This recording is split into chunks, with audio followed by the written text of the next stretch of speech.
It is great to be back and to preach tonight. I sort of slipped in last Sunday, fresh from holiday. So Susan and I had the privilege to go away for our 25th wedding anniversary. Yes. Let me not be that guy to ask how many of you are below 25. I'll not be that guy. And so we had the privilege to go to one of our favorite places, the Bushveld. And different from any other, because we've never done it for any of our wedding anniversaries. We were in the Bushveld, sitting next to the famous Bushveld TV. You know that? Just staring into the fire, real wood. Yes, a wooden fire in the Bushveld. Charcoal doesn't work, Sandra. Wood. And we could just sit there and just share memories of the past 25 years. Things that stood out for us and why it stood out for us. As we sat there, I just realized that the danger of being married that long is that we can become familiar with the circumstances and each other. And that can lead to us missing the value, the worth of marriage and our spouses. And here's the thing. The same is true for Passion Week. So Zach shared with us that this is day one of 7 days that are known in the Christian environment as the Holy Week or Passion Week. Now the word passion is derived from the Greek word passio, which literally means to suffer. And so if we think of that, what is it that we are celebrating and thinking of during Passion Week? It is referring to the suffering Jesus had to endure more than 2,000 years ago. Every day, 7 days, all the events that he had to go through was accompanied by severe and intense suffering. And so maybe due to tradition, maybe you've grown up in a church, and Passion Week has always been there, or maybe because of religion, you have become familiar with the term Passion Week. And maybe, just maybe, you're sitting there tonight and you have sort of become numb to the depth and the significance of each of the events during Passion Week. Become sort of numb. Oh, yeah, there was the Garden of Gethsemane. Yeah. Jesus was arrested. If you think of the crucifixion, that's the hill, the picture of the hill and the 3 crosses. Maybe if you think of the grave, you think back of your days in the kids' church. Oh yeah, it's that round stone that we had to color in.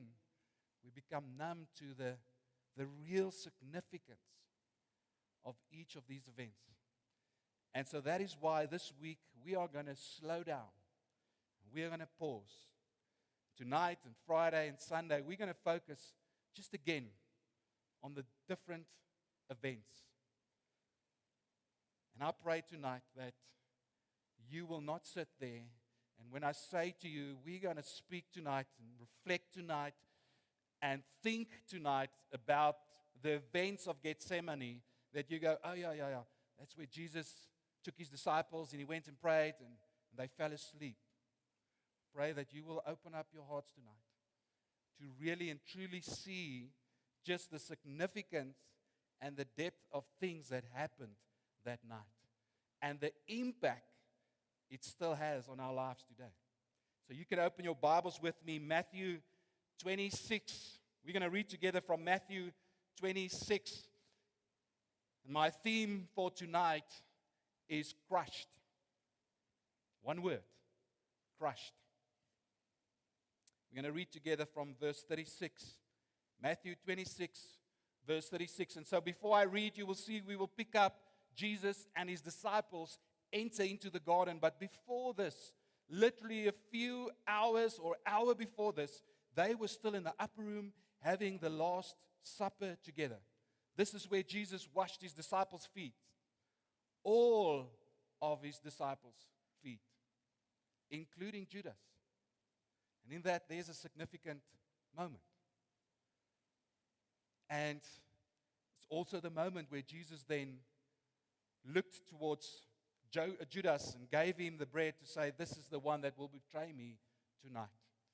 Shortly after that, they stood up and they walked through the Kidron Valley into the Garden of Gethsemane. And this is where we are picking up from verse 36. Then Jesus went with his disciples to the place called Gethsemane, and he said to them, "Sit here while I go over there and pray." He took Peter and the two sons of Zebedee along with him, and he began to be sorrowful and troubled. And then he said to them, "My soul is overwhelmed with sorrow to the point of death. Stay here and keep watch with me." Going a little further, he fell with his face to the ground and prayed, "My Father, if it is possible, may this cup be taken from me, yet not as I will, but as you will." Then he returned to his disciples and found them asleep. "Couldn't you men keep watch with me for 1 hour?" he asked Peter. "Watch and pray so that you will not fall into temptation. The spirit is willing, but the flesh is weak."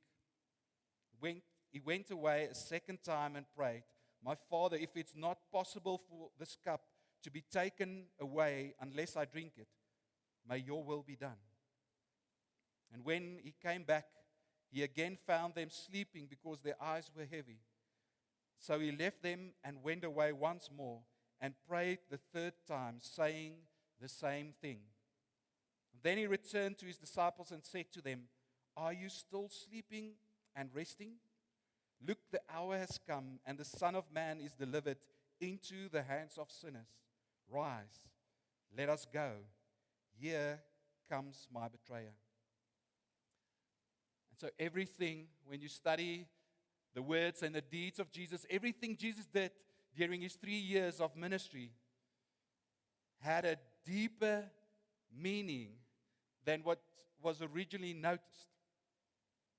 For instance, when Jesus said to all the followers and the disciples, "Those that eat my flesh and drink my blood will have eternal life."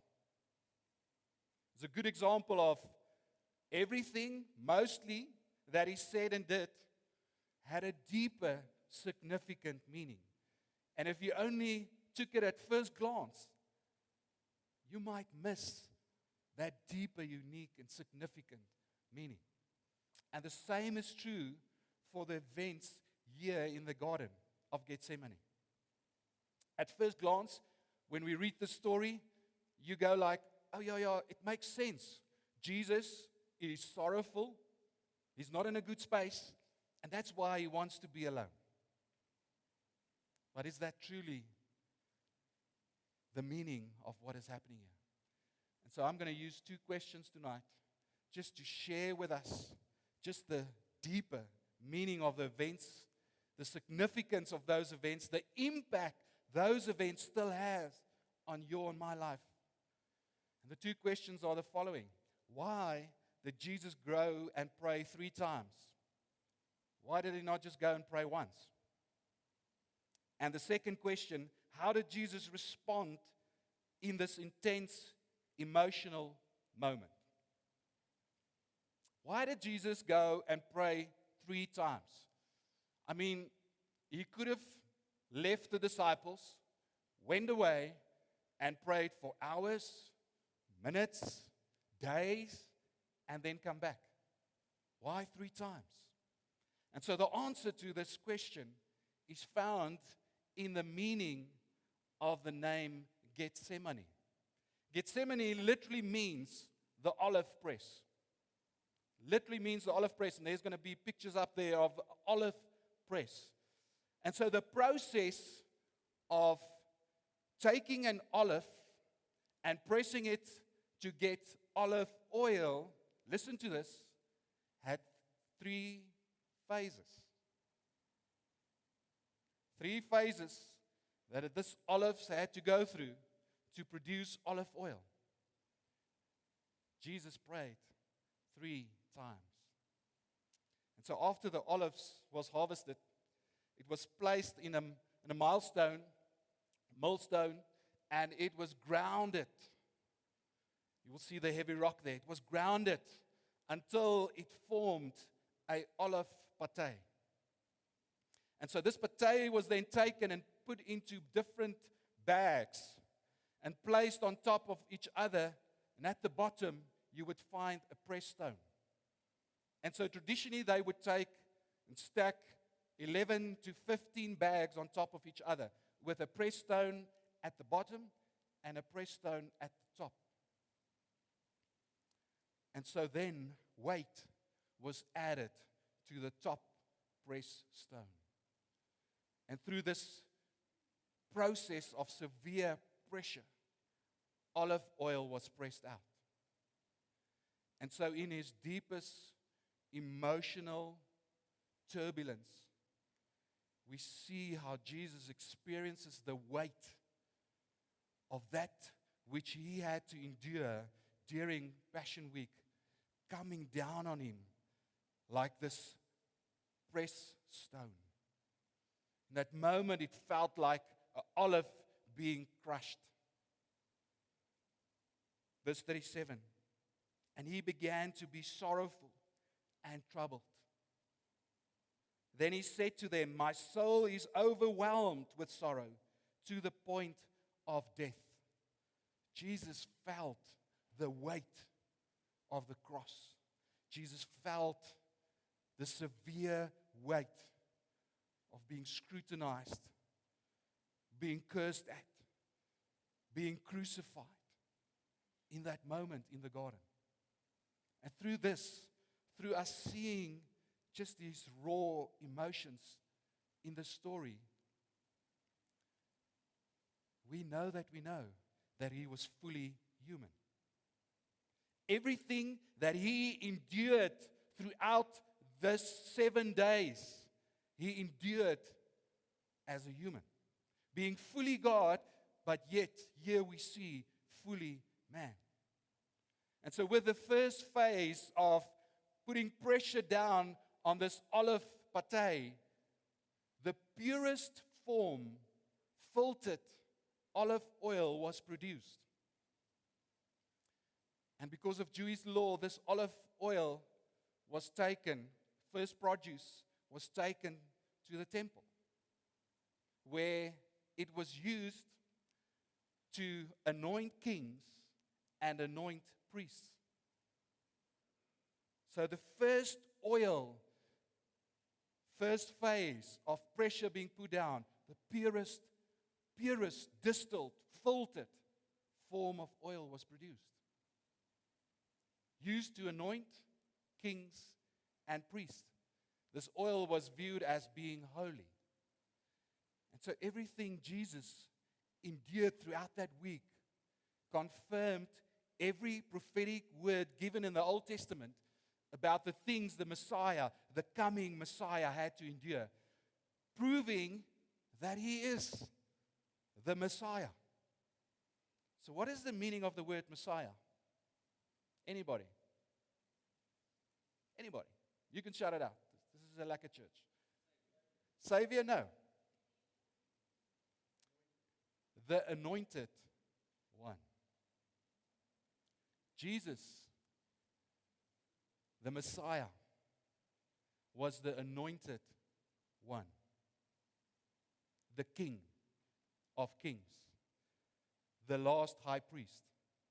The ultimate high priest.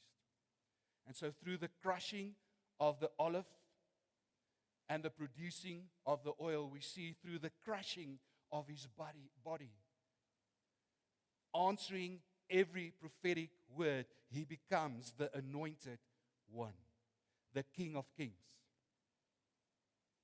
the high priest. Second time, Jesus went and prayed. Verse 42, my Father, if it's not possible for this cup to be taken away unless I drink it, may your will be done.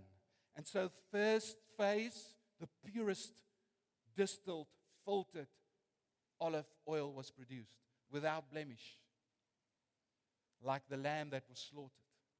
And here in the second phase, more pressure, more than the first time is being added, more weight is being added.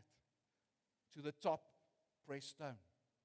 And the olive oil that was produced during this phase was used for daily use. It was used to make food, to cook food in. It was used to make healing balm, to rub on you wherever you needed something to help you, to help heal the cut or whatever it is, the rash you had. But it was also used to bake bread. And so through the breaking of his body, he became the living bread, so that those who eat from it may have eternal life and not perish. Why did Jesus pray 3 times? The pressure process had 3 phases.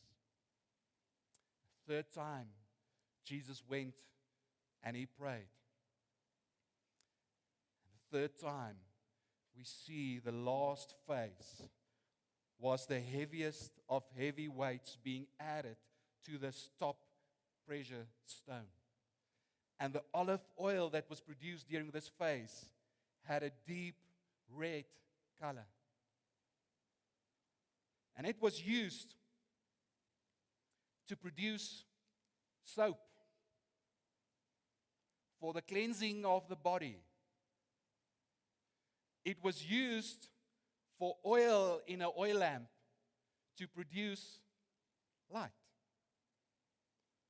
Listen to what Luke writes about just this event in Gethsemane in Luke 22, verse 44. Luke says the following: he was in such anguish that he prayed more earnestly, and his sweat was like drops of blood falling to the ground.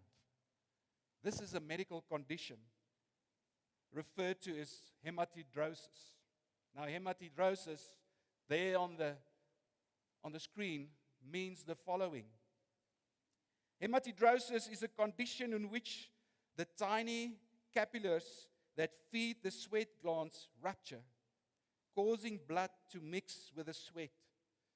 And it happens under extreme physical or emotional stress. Jesus' sweat became like blood. As the olive experienced the most severe weight pressing down on it, crushing it, producing red olive oil, so too did Jesus in that moment experience the most severe anguish and sorrow known to mankind in that moment. So much so was the weight, so extreme was the emotional weight, that his sweat turned into blood. And through his blood, we are cleansed. And through him dying on the cross and rising again on the third day, light was restored into a dark world. And he became the light of the world. And so why did Jesus go and pray 3 times? The metaphor of the olive press and these olives being pressed to produce oil confirms the prophetic word given by Isaiah about the Messiah. Again confirming that Jesus is the Messiah. This prophetic word is in Isaiah 53, verse 5, and it says the following: but he was pierced for our transgressions, and he was crushed for our iniquities. The punishment that brought us peace was on him, and by his wounds we are healed. And so just like the olive is being crushed, Jesus was crushed for our sins. And what we see through the events here is the anguish, the anxiety Jesus experienced and had to endure for you and for me. At this stage, the crucifixion did not take place yet. That comes on Friday. But what happened in this moment is that he willingly and fully accepted the task given to him.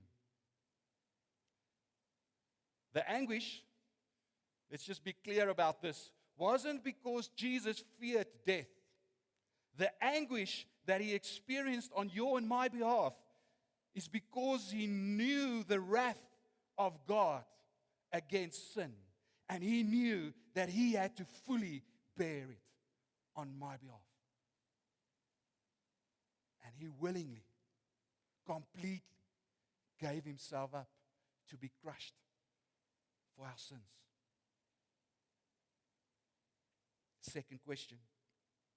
How did Jesus respond in this intense emotional situation? Verse 39. My Father, if it's possible, let this cup pass from me. And so we see Jesus reaching out to the Father. He's experiencing all of these emotions so severe that blood starts dripping from his head. What does he do? What you and I should do. He turns to the Father and he says, Father, if it is your will, let this cup pass me by. In other words, Father, if it's your will, please let me not endure all that I have to endure, the full wrath of your anger, your holy anger against sin. If it's your will, just let me not endure it. And in the same breath, he prays, but if it's not your will, then let your will be done.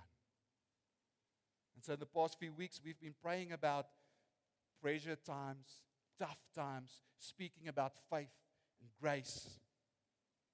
May we, like Jesus in these times, turn to our Heavenly Father, who is the ultimate and only source of our help. And may we too pray the words Jesus prayed. Father, your will be done. Even if the answer is no, your will be done.